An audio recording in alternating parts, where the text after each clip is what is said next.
અને આ જીવનનો એક મોટામાં મોટો પડાવ કહેવાય કે માણસને પોતાની ભૂલ સમજાય. કારણ કે મોટા ભાગના લોકોને પોતાની ભૂલ ક્યારેય સમજાય નહીં, સામેવાળામાં જ દોષ દેખાય. કોઈને પોતાની ભૂલ સમજાય નહીં.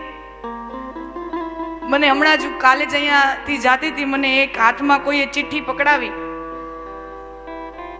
મને એમાં પ્રશ્ન પૂછ્યો છે.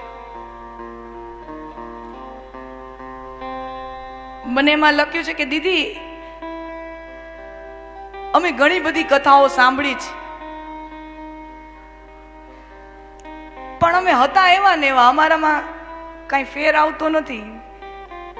અમે હતા ને એવા છીએ. એટલે એમને બહુ સ્વાભાવિક રીતે બહુ સરસ પ્રશ્ન મને ચિઠ્ઠીમાં લખીને આપ્યો. જતી હતી ને હાથમાં મને કોઈ પકડાવતું ગયું.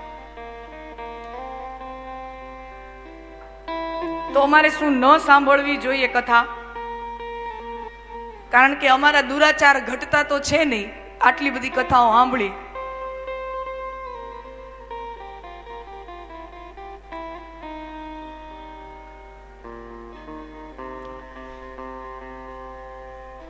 અત્યારે વ્યક્તિ સન્મુખ જ છે મારી, પણ મર્યાદાનું ધ્યાન રાખીને એમનું નામ લીધા વગર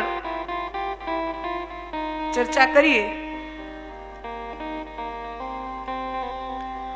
એકદમ ફ્રેશ, રિલેક્સ થઈને સાંભળજો.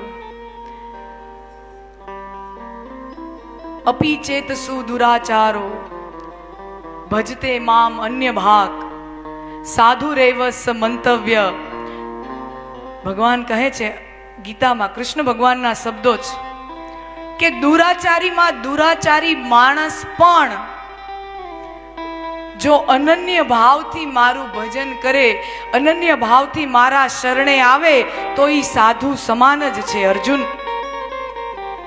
ભગવાનના શબ્દો છે.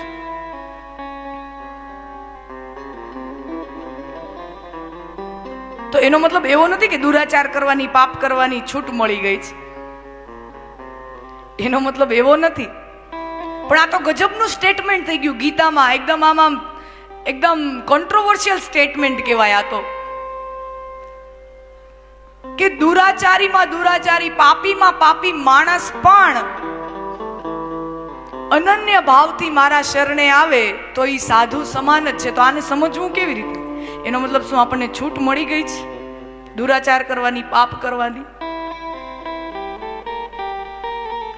તો હું એમને કહેવા માંગુ છું કે તમે એટલું સ્વીકાર તો કરો છો, તમને તમારા પોતાના અંદર જે ગુણ દોષ રહેલા છે તમને પોતે તો એ સ્વીકાર